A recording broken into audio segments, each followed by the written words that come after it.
to the Deliberation Show with your host, Tinashima Tambo. And today in studio, I'm joined by Secretary General of the Zimbabwe Teachers Association, Goodwill Taderera. We are looking into the grievances that have been rocking one of the biggest teachers associations, Zimta. Welcome to our program, Mr. Taderera. Thank you. You are welcome. Okay, we start. Well, on Monday, Zimta members held a press conference, and the conference was designed to speak out the public and to send a warning that Zimta members and the leadership are not in good books. They were claiming that in 2020 they sent a petition to you, Goodwill Taderera, over poor governance in the association, and you never bothered to respond. Why is it you never responded to such a critical question? Petition. Okay, thank you very much. When you say Zimta members, I want to believe Zimta has over 40,000 members. So we are talking here of only a few disgruntled members.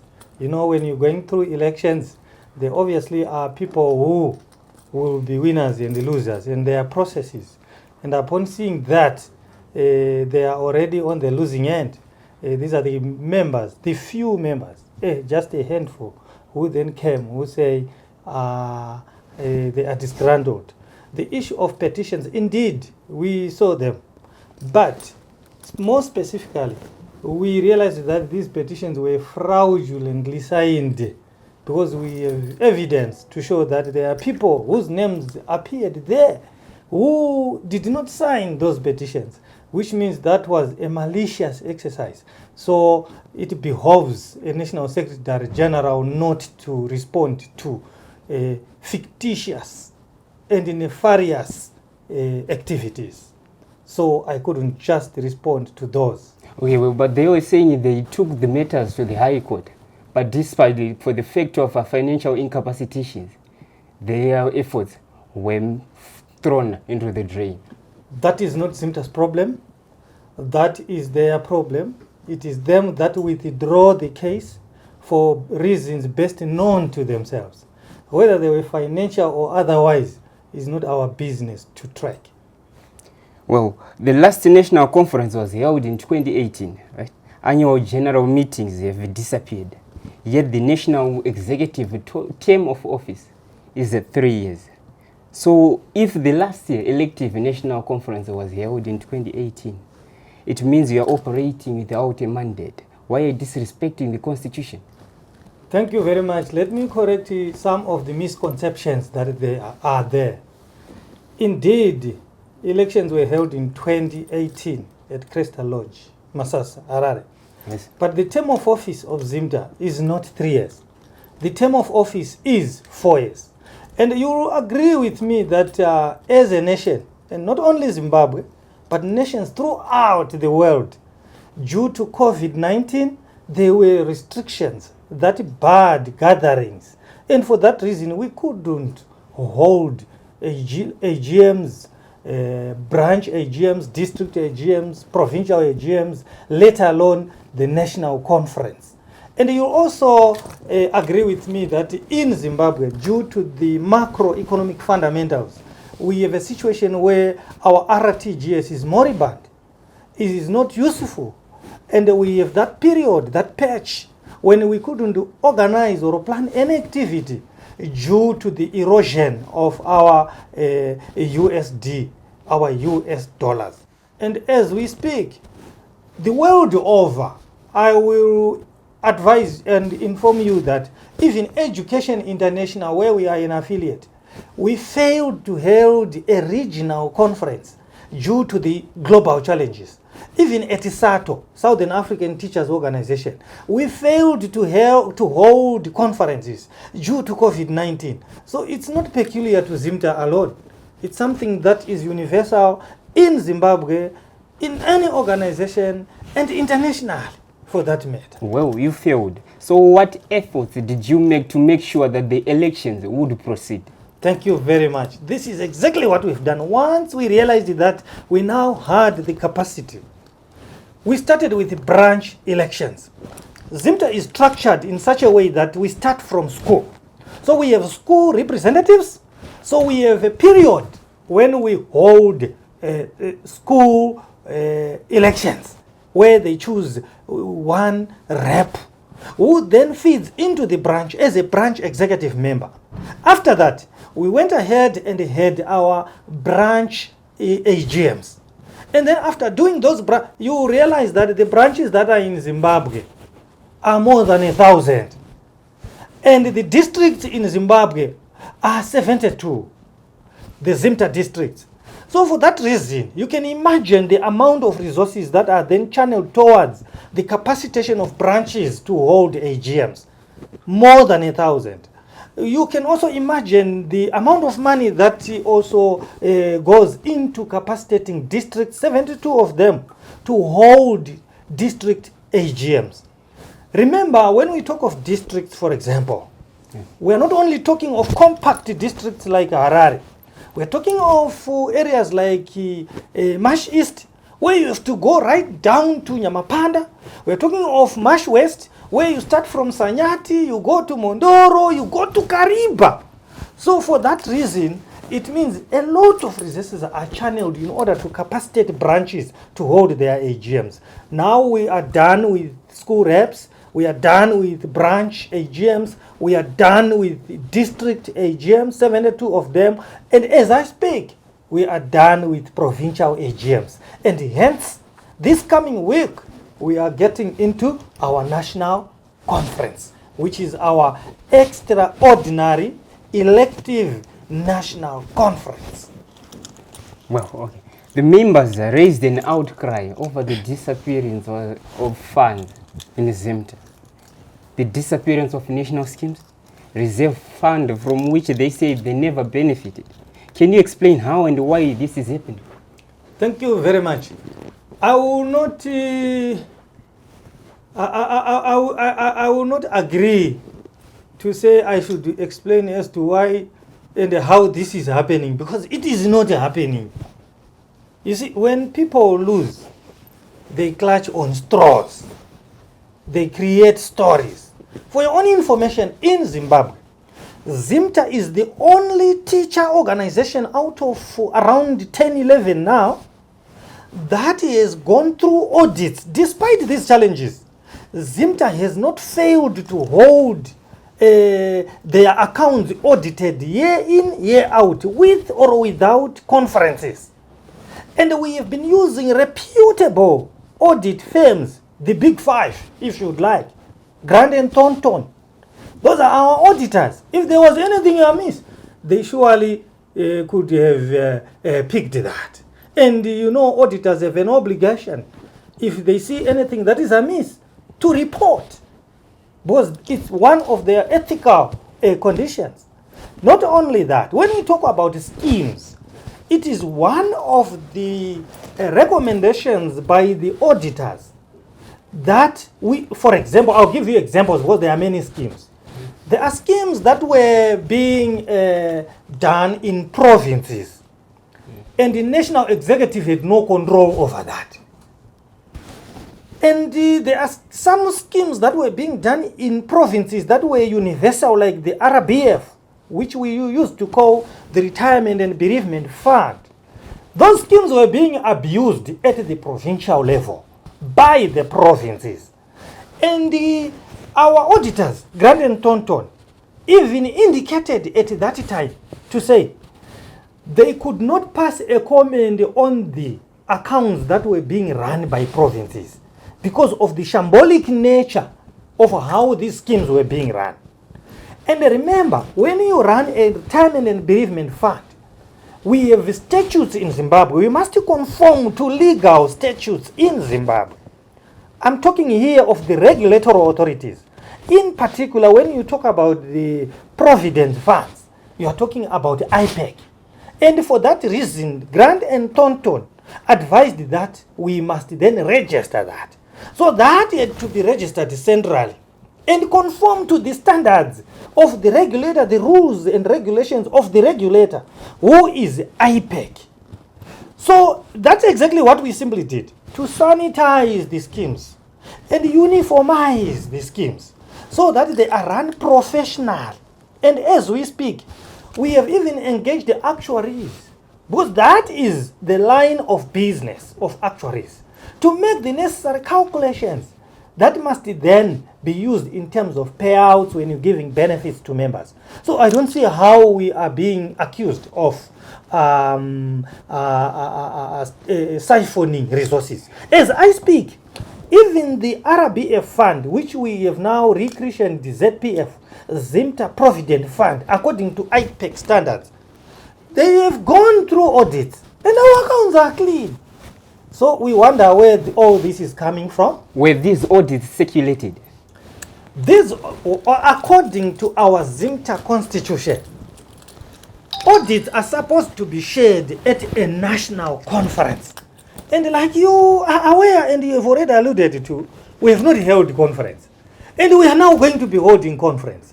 So it means we are now going to be presenting them at conference. But however, these audits were circulated in provincial platforms where even some of the said members who are disgruntled were actually in the branch executives. So it's up to them to choose to say they have not seen them or not, because they were circulated to provinces, and that I'm aware. And we have nothing to hide, because those, to us, those are public accounts. Is this a confused association? Zimta is not a confused association. So why contradictions between the leadership and the members? When you say the members, I tend to disagree. I alluded to that even in the first place when you said between the leadership and the membership. When you talk of a member who is disgruntled because they got 2 nominations out of 10 provinces, they are bound to say anything that they think, and there is always a tendency to say people are saying.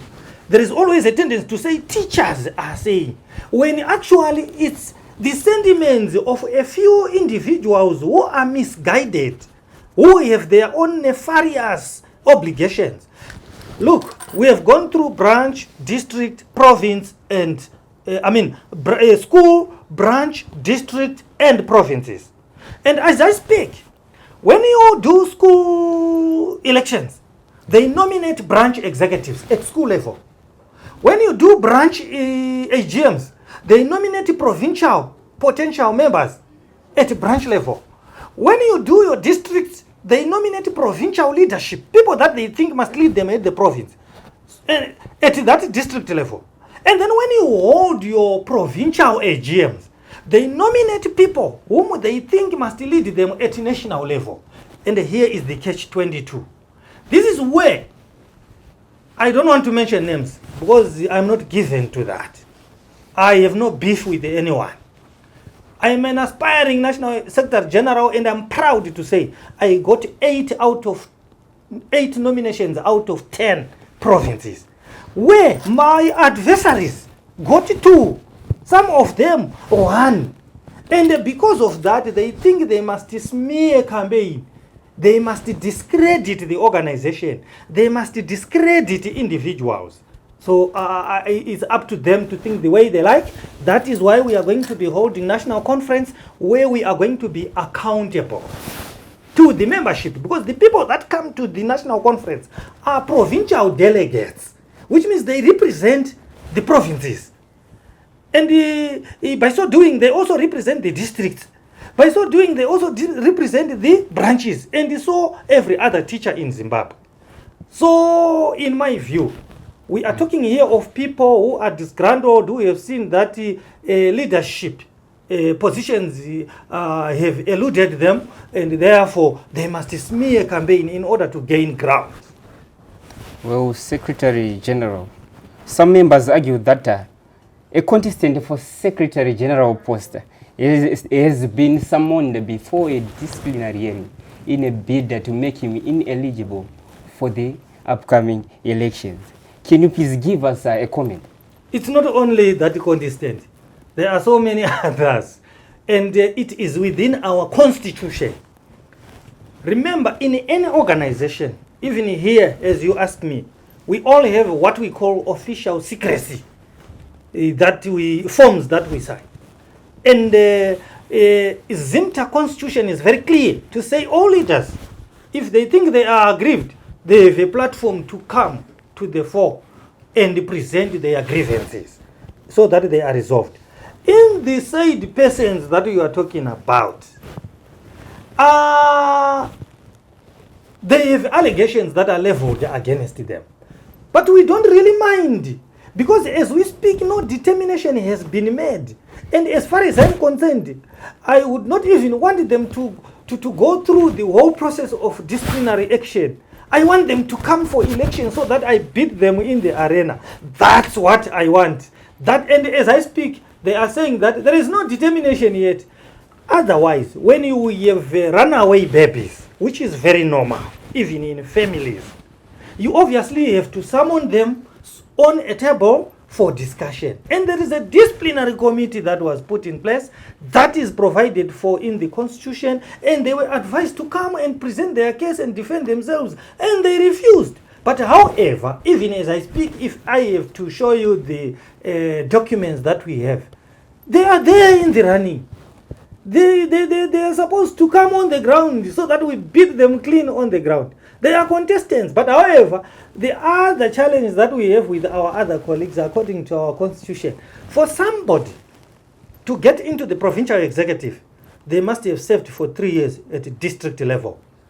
For someone to get into the national executive, they must have served for 5 years in the provincial executive. And the said members that we are talking of have not served 5 years, which is constitutional. It's our constitution, me and them. And they are aware of that.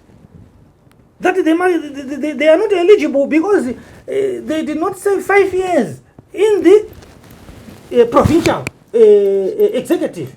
So how then do they think they can just come from Norway and get a post until and unless we change the constitution? Because it is the business of provinces, districts, branches, national, to amend the constitution moving forward if we think that it is now not in sync with the moving times. Well, on the issue of secrecy, Zimta National Executive stands accused of trying to amend Zimta staff conditions of service with intention of extending retirement age from 60 to 65 years. You see, this is what I always say. People should argue from a position of knowledge. If they don't know their policies, then they would rather seek for clarity. Every Zimta employee in Zimbabwe is employed on the conditions that are similar to government. You realize that the majority of our Zimta employees were teachers. And what we agreed then when we were saying we must tap our employees from the teaching fraternity was that we move in tandem with the government policies. And what does government say? What does the government policy say? But if we just say we move in tandem with government policies in terms of employment conditions, what does the government say now? If you research, it says early retirement is 55, normal retirement is 60, and the late retirement is what? 65. And what is better about that when it is contained in the human resources policy? So that is not our problem. For us, we are not going to be chasing people who think that they know everything within Zimta when in real fact they know nothing about Zimta. Well, Secretary General, before we wind up our program, what do you have to say to those who are watching? To those who are watching, I would like to say, ladies and gentlemen, Zimta is intact. Zimta is the largest and the biggest teacher organization in Zimbabwe. I'm not only boasting of it being the biggest, but it is one of the most professionally run organizations whose accounts are open to everyone if they like, whose policies as well are open to everyone if they like. And Zimta is a democratic organization. We are in a democratic space, which is why we are also saying all those who feel that they want to participate in elections, that is why we have the school, branch, district, province, and national elections and AGMs. Otherwise, my only winding words are that Zimta remains steadfast, Zimta remains vibrant, Zimta remains focused, transparent, and accountable to its membership. Okay, thank you, Mr. Goodwill Taderera, for coming through this platform where we deliberate grievances and bring people to accountability. Transparency and accountability matters. Thank you very much. You are welcome, my brother. This is your host, Tinashe Matambo, on Heart and Soul TV. Let's meet in the next session.